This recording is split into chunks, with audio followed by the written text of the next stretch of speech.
Halo semuanya, berjumpa kembali di channel Blessing Science, channel pembelajaran kita. Baiklah, kita akan melanjutkan pembelajaran kita. Dan untuk saat ini, materi yang akan kita bahas yaitu mengenai potensial listrik pada bola konduktor. Jadi pembahasan kita saat ini, kita akan bahas bagaimana potensial listrik yang dihasilkan oleh sebuah bola konduktor. Seperti apa pembahasannya? Mari kita simak bersama-sama. Baik teman-teman, jadi saat ini kita akan membahas bagaimana potensial listrik yang dihasilkan oleh sebuah bola konduktor ya. Nah, untuk lebih jelas, mari kita perhatikan gambar yang berikut ini. Baik teman-teman, nah di sini ada sebuah gambar bola konduktor ya. Katakanlah bola ini adalah gambar bola konduktor yang berongga ya. Jadi ini adalah bola konduktor yang berongga, artinya bagian dalamnya ini kosong ya teman-teman. Nah, kemudian bola konduktor ini kita buat atau kita tempatkan muatan positif ya. Jadi pada bola konduktor ini kita tempatkan sejumlah muatan positif, maka apa yang akan terjadi? Kita tahu bahwa muatan itu akan terdistribusi. Jadi muatan positif ini akan terdistribusi pada permukaan bola ini ya teman-teman ya.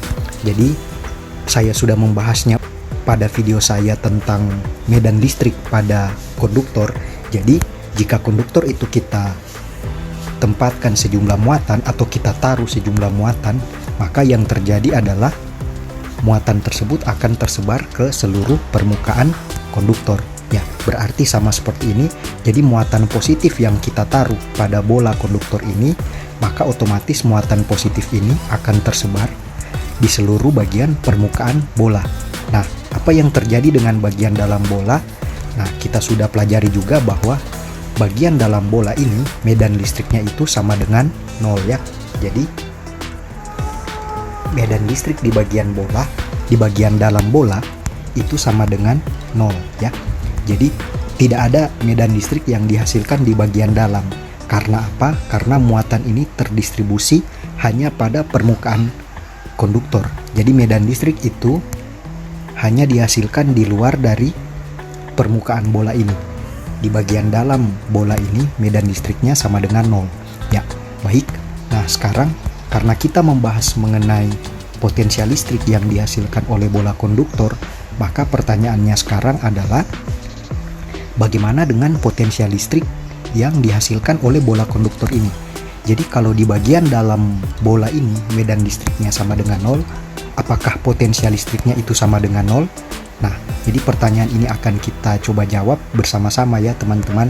Jadi kita tahu bahwa hubungan antara potensial listrik dan medan listrik, jadi kalau medan listrik itu diketahui, maka untuk kita menentukan beda potensial listrik, itu kita akan menggunakan rumus VB kurang VA. VB kurang VA itu sama dengan negatif integral ya, batas bawah A batas atas B E dot ds ya.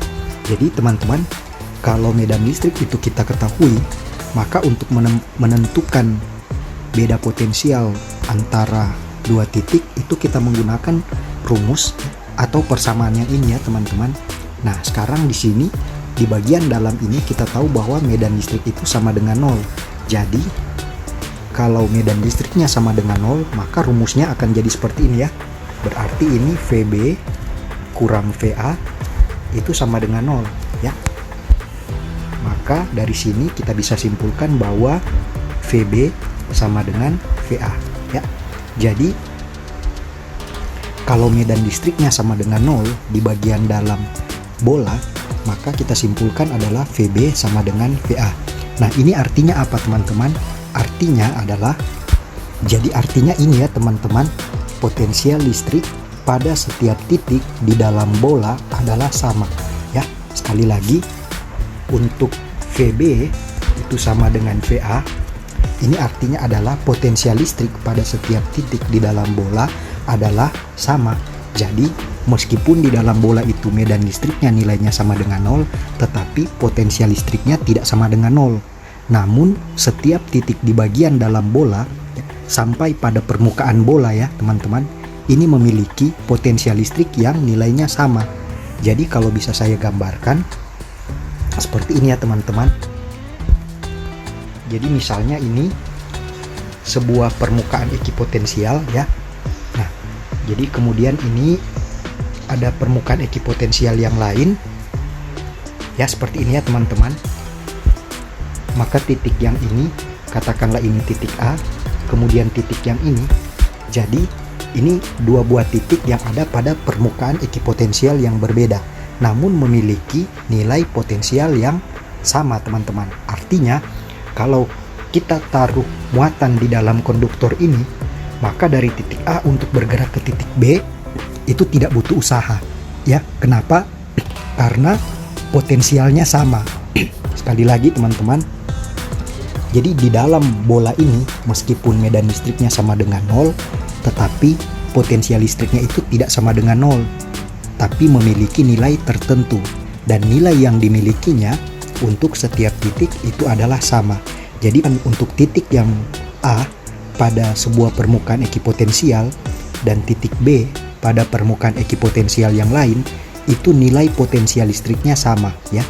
Jadi di sini teman-teman, sekali lagi kita bisa simpulkan bahwa untuk sebuah bola konduktor ya, di dalam bola meskipun medan listriknya sama dengan 0, potensial listriknya itu tidak sama dengan 0, tetapi memiliki nilai tertentu, dan nilai yang dimilikinya untuk setiap titik di dalam bola sampai ke bagian permukaan bola itu memiliki potensial listrik yang sama. Nah, ini dibuktikan dengan contoh yang seperti ini ya teman-teman. Jadi baik di titik A maupun di titik B yang ada pada permukaan ekipotensial yang berbeda itu memiliki nilai potensial yang sama. Nah, itu dibuktikan dari rumus yang ini ya teman-teman, seperti ini. Jadi VB itu sama dengan VA. Nah, untuk lebih jelasnya itu bisa saya tampilkan grafik agar supaya kita bisa lihat bahwa potensial listrik di dalam bola itu memiliki nilai yang sama. Baik teman-teman, nah ini grafiknya. Jadi ini adalah grafik potensial listrik terhadap jari-jari bola ya. Sekali lagi, ini adalah grafik potensial listrik terhadap jari-jari bola. Jadi pada sumbu Y itu adalah nilai potensial listrik, kemudian pada sumbu X itu adalah jari-jari bola. Nah, di sini misalnya bola tadi itu berjari-jari 1 meter ya. Kemudian berisi muatan dengan nilai tertentu. Nah, di sini kita lihat bahwa untuk jari-jari dari 0 berarti ini di pusat bola sampai dengan 1 meter. Jadi yang bagian ini ya teman-teman. Nah, jadi di sini kita lihat itu grafiknya adalah datar. Itu artinya adalah nilai dari potensial listrik dari pusat bola sampai ke permukaan bola itu memiliki nilai yang sama, yaitu ini sekitar 8, sekian ya. Jadi nilainya sama. Nah, jadi dari pusat bola sampai ke permukaan bola itu memiliki potensial listrik yang sama, dibuktikan dengan garis yang mendatar ini ya teman-teman. Nah, dari permukaan sampai keluar bola kita mulai lihat di sini ada penurunan ya. Ini kurvanya. Kita lihat mulai dari permukaan bola sampai keluar bola ketika R-nya 2 meter, 3 meter, 4 meter, itu artinya sudah di luar bola ya. Karena bola ini cuma memiliki jari-jari 1 meter.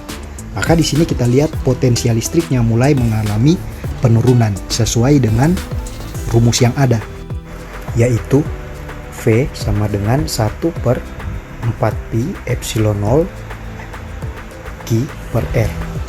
Jadi teman-teman, mulai dari permukaan bola sampai di luar bola, maka kita lihat di sini kurvanya mengalami penurunan dengan nilai tertentu yang diperoleh dari rumus ini ya teman-teman.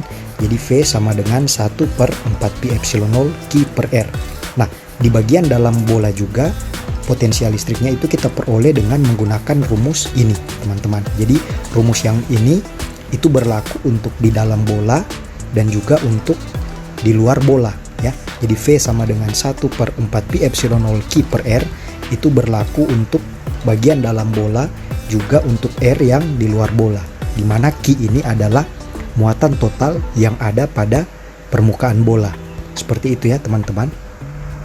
Jadi pada grafik ini semakin meyakinkan kita bahwa pada bola konduktor, jadi pada sebuah bola konduktor, meskipun di bagian dalam bola medan listriknya itu sama dengan 0 ya, tetapi potensial listriknya memiliki nilai tertentu, dan nilai ini adalah sama untuk setiap titik di dalam bola sampai dengan permukaan bola ya. Seperti itu ya teman-teman. Nah, jadi mungkin itu penjelasan saya mengenai bagaimana potensial listrik yang dihasilkan oleh bola konduktor ya. Semoga bisa dipahami. Mungkin sampai di sini dulu penjelasan saya ya mengenai potensial listrik pada bola konduktor. Semoga bermanfaat. Sampai kita berjumpa pada video pembelajaran yang berikutnya.